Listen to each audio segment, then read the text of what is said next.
प्रिय दोस्तों, नमस्कार और आशीर्वाद।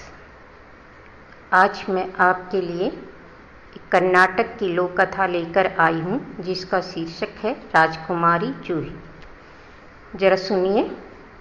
कावेरी नदी की धारा पश्चिम घाट की एक पहाड़ी के एक छोटे झरने से आरंभ होती है और उसमें तरह तरह के हरे भरे खेत, उद्यान और समतल भूमि से होकर यह नदी बहती है, जहाँ पर अनेक फूल खिले होते हैं। जूही, गुलाब तथा कनेर, बहुत सुंदर सुंदर फूल उस राज्य में खिले रहते हैं। बहुत समय पहले उस क्षेत्र में एक राजा राज्य करता था। वह सारा राज्य कभी सांपों से ग्रस्त था। लोग बहुत कष्ट थे। राजा हमेशा सोचता था और समझ नहीं पा रहा था कि क्या करें। उसको एक सुंदर और योग्य पुत्र था।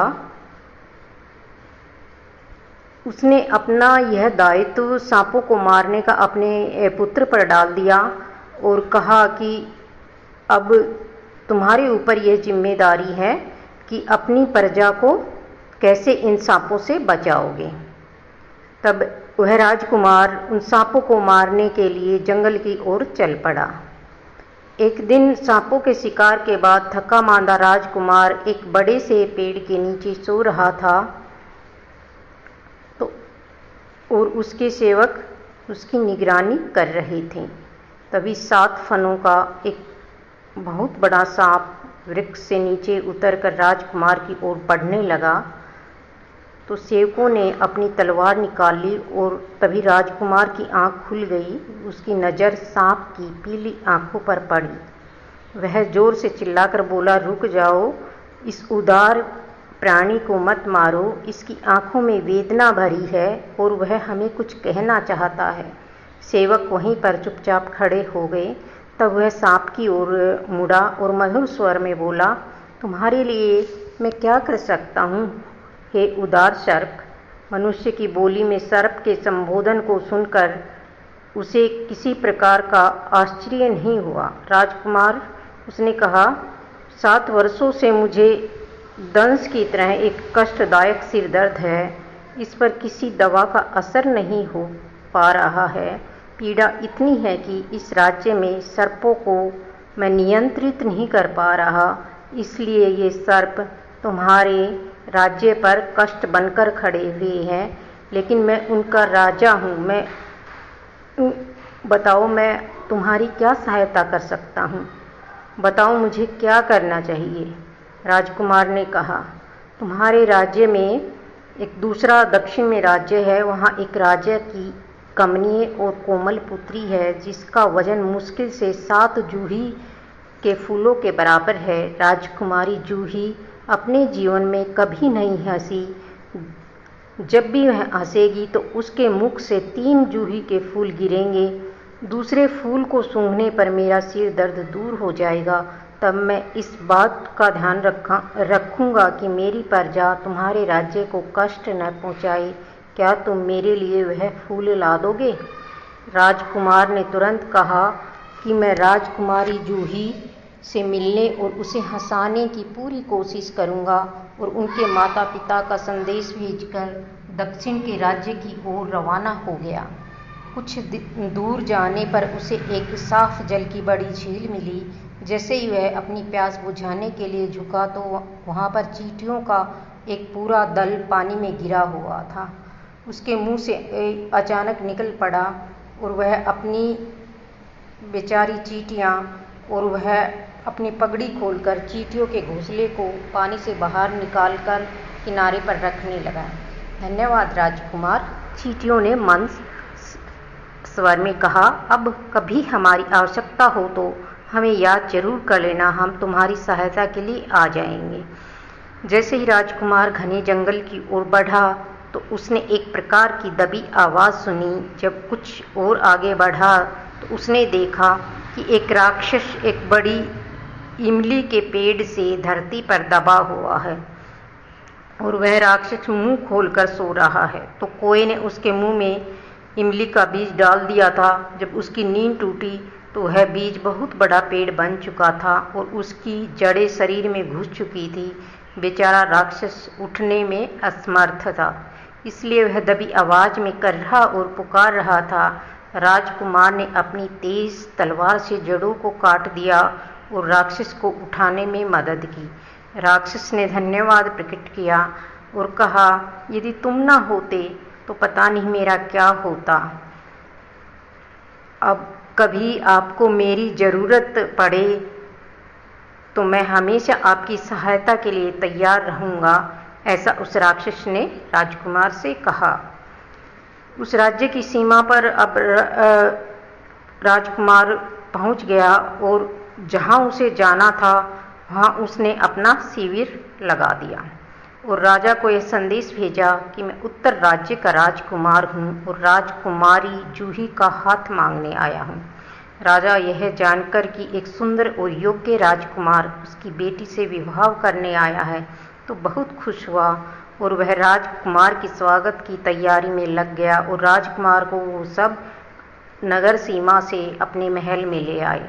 तुम मेरी बेटी के योग्य राजकुमार के समान तो दिखते हो, किंतु हमारे कुल की परंपरा के अनुसार तुम्हारी मेरी बेटी का हाथ लेने से पूर्व 3 कार्य पूरे करने होंगे। वे बस 3 छोटे कार्य हैं। राजा ने राजकुमार से कहा। सुंदर और योग्य राजकुमार कभी किसी चुनौती से पीछे नहीं हटता, इसलिए उसने पूछा कि महाराज बताइए 3 कार्य क्या हैं। हाँ तो सुनो, पहले मैं तुम्हें गोदाम में एक चावल और उड़द दाल के मिले हुए ढेर को एक रात में अलग अलग करना होगा और उसे पूरा करने के बाद मैं तुम्हें अगला काम बताऊंगा। राजकुमार गोदाम में गया। उसने एक विशाल ढेर को देखा जो कि इतना बड़ा था कि वह महल की छत को छू रहा था। जब वह सोचकर चकित हो गया कि क्या करें, तभी उसे चींटियों की याद आई। उन्हें याद करते ही उनकी सेना वहां पहुंच गई।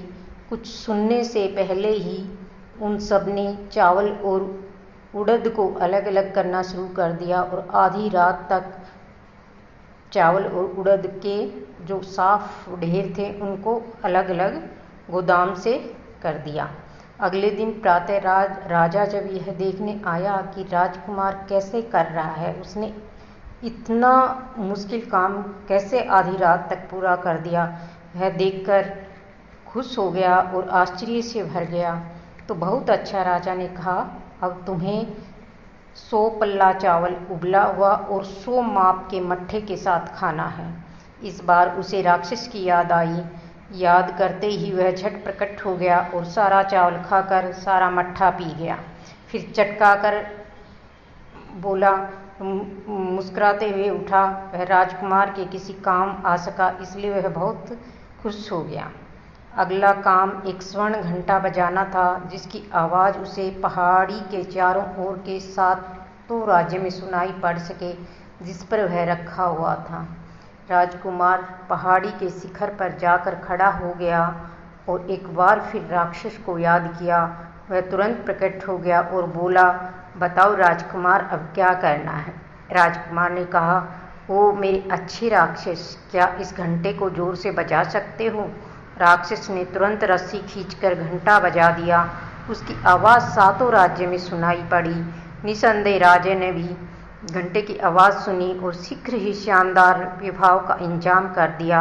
विवाह के बाद उपहारों के साथ एक शानदार शोभा यात्रा के आगे आगे राजकुमार और राजकुमारी जूही अपने राज्य की ओर चल पड़े।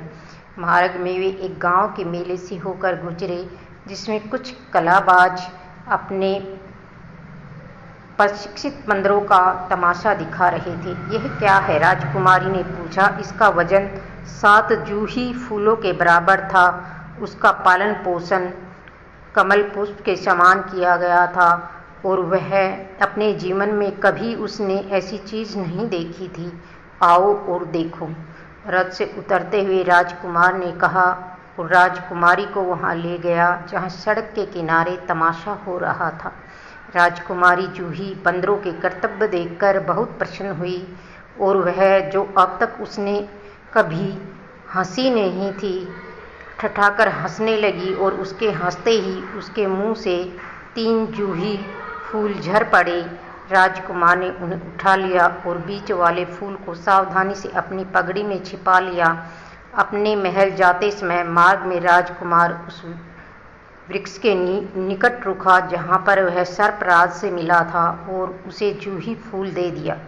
सर्पराज ने उसे सूंघा और तुरंत आराम महसूस किया। उसने राजकुमार को भेंट में एक रतन दिया और कहा, यदि कभी मेरी आवश्यकता महसूस करो तो इस रतन में देख लेना। इस प्रकार सुंदर और योग्य राजकुमार को अपनी पत्नी और जंगल में अनेक मित्र मिले जो समय पड़ने पर उनकी सहायता करने आए। उसके पिता और